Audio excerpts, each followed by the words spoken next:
వేణుస్వామి కేసులో interesting twist ఏంటంటే women commission వేణుస్వామికి జారీ చేసిన సమన్లపై హైకోర్టు స్టే ఇవ్వడం కాదు, అది ఎలాగూ ఊహిస్తున్నదే. ఎందుకంటే ఉమెన్ కమిషన్ ఎదుట ఫిలిం జర్నలిస్టుల సంఘం, డిజిటల్ జర్నలిస్టుల సంఘం ఫిర్యాదు చేసే కదా. అసలు వాళ్ళకి వేణుస్వామి చెప్పిన జోస్యానికి లింక్ లేదు. దాంతో అనుకున్నట్లుగానే హైకోర్టు స్టే ఇచ్చింది.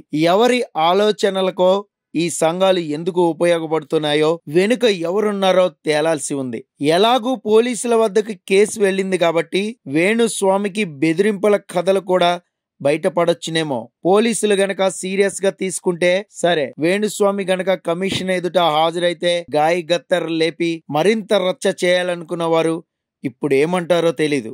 ఎవరో నాగ చైతన్య, ఎవరో శోభిత, ఎవరో జ్యోతిష్కుడి నడుమ ఈ జర్నలిస్ట్ సంఘాలకు ఏమొచ్చింది? ఇదే ఇంపార్టెంట్ ప్రశ్న.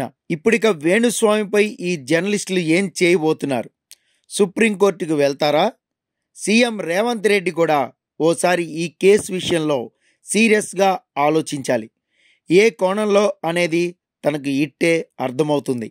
స్టే ఇస్తూ హైకోర్టు ఏం చెప్పిందో, ఏం వ్యాఖ్యానించిందో ఆ స్టే కాపీ చూస్తే గానీ చెప్పలేం.